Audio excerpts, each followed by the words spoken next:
Good morning and welcome. It's Sunday the 29th of May. I am Flatcap Callum and I'm hoping you are all very, very well. Alright, coming up today we're going to keep it nice and brief. We've got the review of yesterday, we've got one bet today, £5 your stake is all we've got. It's a very, very poor Sunday for betting, worst Sunday I've seen in a while. To be fair, tomorrow's not that much better, so it'll be a small day tomorrow. Tuesday at the moment, field sides is looking a bit better than that. Small day, and then we'll have a word in the golf. So, yesterday, not good. Bits back, but I got it as 30 on, 920 back. So not a good day, not a good week, not a good fortnight. So firmly in a bit of a rough patch on the channel. And the thing with it is it's perfectly normal in what I'm doing, and I'm used to it. And I feel fortunate that I've got the stats for January, February, March, April, so people know that I'm not just some sort of crank who's jabbering on about horses. It happens. And the process and the systems that I follow mean that you get a huge level of variable results, and it doesn't go your way. It just has to go your way enough, and it's gone our way enough thus far this year. But May's not looking too hot right now. So with all bets on today, pending any golf or horse returns, if we get anything back on the golf or the horses, that will keep us in profit for this month. But if we get nothing back from the golf and nothing back from the horses today, then that means we're almost dead on even for the month of May with 2 days to go. That being said, the reality is the vast majority of punters at this point with 2 days left of a month are normally losing. So I'm not going to celebrate breaking even because we haven't quite got there yet. But it could be a lot worse, certainly. So yesterday, how did we go? 145 at a girl, that ran poorly. 155, what's a fella to do? That faded. 335, Margaret's Fuchsia ran with real credit. It was 33 to 1. And third, but the other unraced, well, there was a few unraced horses, but an unraced horse in the race that won, that was clearly very classy on debut. And then without delay, annoyingly, it was second. It wasn't far away at all. SP'd at 20s. It was 33 fairly solidly in the morning. But having a nice 33 to 1 shot, but having nothing with it is not that good. So a little bit back there. We then had bet 2. My horse today, Parker's Hill, was a non-runner. HMS President ran well, 4th, 10 to 1. Native Fighter didn't quite make the placings, and Scarlet Seymour, that faded off. So disappointing end to that bet in bet 2. Then bet 3. Little was one one's having a go with really, but it wasn't good. Animal didn't get near enough. Malbass, that didn't run, and then D-Star did go and win. I got, I think it was a 10p deduction rule for, ended up SP at 15 to 8, so no price at all, so not much back there. And then this was hopefully the bet to try and save us, but it didn't work. Dancing in the Woods was placed, and then the others were not placed.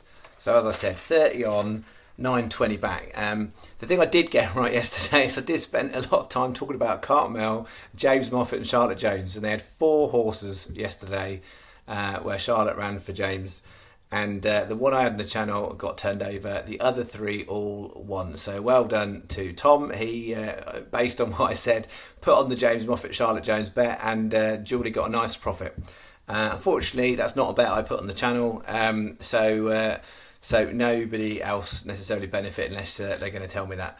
So that was really frustrating. The prices weren't brilliant prices, but at least it made it look like I mildly know what I'm talking about at times, because that's looked hard the last 2 weeks.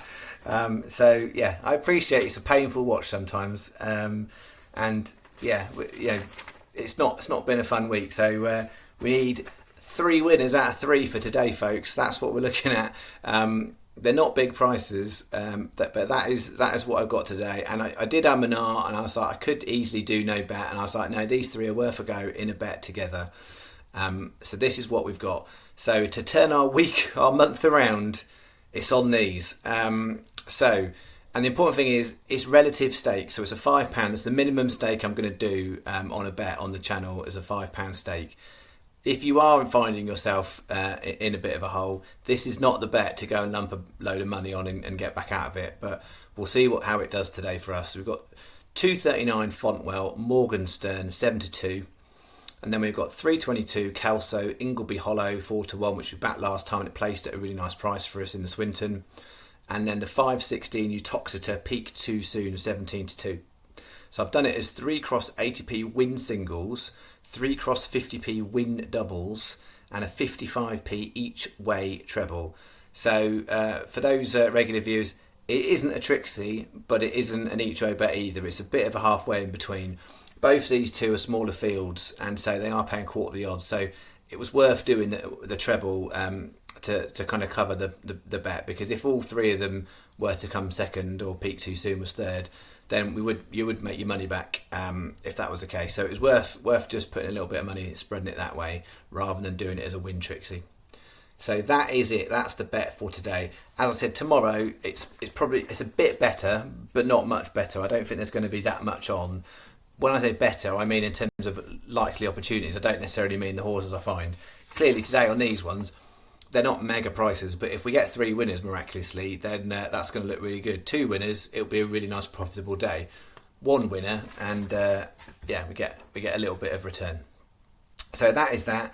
And then golf. So it's a frustrating one, the golf, because we've got 3 tournaments and we've got 1 player in the top 20 in each 3, but they need to have a decent day. So in the Dutch Open, Lee Hao Tong, I spoke to you guys yesterday and I said he's not going to be a comfortable ride. He's a hero or zero player, and yesterday he hit 77 off the previous day hitting a 63.